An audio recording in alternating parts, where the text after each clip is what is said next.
Igama uSanele Wantanzi Sibongo lona part 2 kasisi wathatha usisi wakhe ngenxa yomona. Uqhubekile ngokuchazela isitori sakhe wathi Sanele, umama ubeseqala ukugula. Meqala ukugula ngamtshela ngathi mama, njengamanje ngicela ngiyahamba ngiyakasisi wami.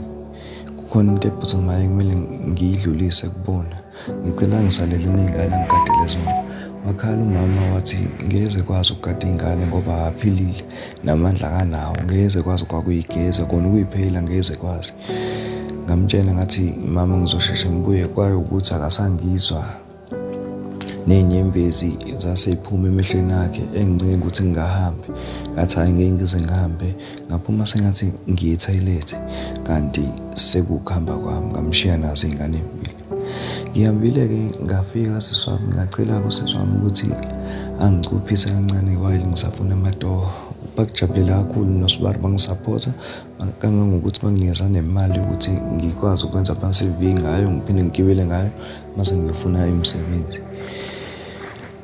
Kusho ukuthi bebethi mebehamba ekuseni ngisale mina.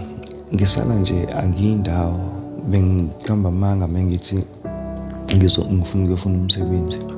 So bengiyicika ngayo yonke into, ngidla yonke into engiyithandayo ukudla efrijini, ngangimosha nje ngicika nami ngangingazenzi. Kwakuyinhliziyo le embi engizalwe nayo nami engingayikhethelanga yona.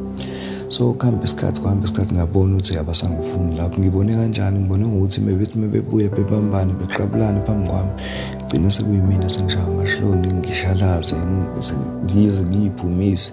Mengiphuma ngiyitshela bazongikhuza bethi ngingaphumi luzi bebengiyeka. Kuhamba isikhathi ngingafikela usathane ukuthi ngcono ngivele ngife nokuthi ngilokhu ngibuyela lamanyala labo bawenza phambi kwami. Ngihambile ngothenga uphoyizeni engiwuthengile bekubulala. Nginomona, ngiyambona usisi wami uyathandwa, sengiyayibona nami ukuthi usisi wami mengathi uyafa isoka lakhe lizothanda mina le ndlela lithanda ngayo usisi wami. Nangempela ngawuthola uphoyizeni ngapheka ngenjwayelo ngase ngaphakela uSibari ngaphela usisi wami ey'tsheni zabo-ke banamapleti abo angafani. Kwase sengabe sengifaka ushifu ngawufaka omningi. Ngibe sengihamba-ke ngingafuni ukuthi besole something ukuthi khona something engiyenzile. Ngaphuma ngenzela ukubuya sekonakele. Kanti ngizothi ngiphuma ngibe ngiphambana nomama, umama uzobheka mina. Ulethe ingane, ufuna ungibikele ukuthi ingane ayiphilile. Usisi wami ngathi washeshe wamnikeza kukona lokudla kwakuzodliwa yena, lokhu kunoshevu bakushera nezingane. Ngafonela sekulate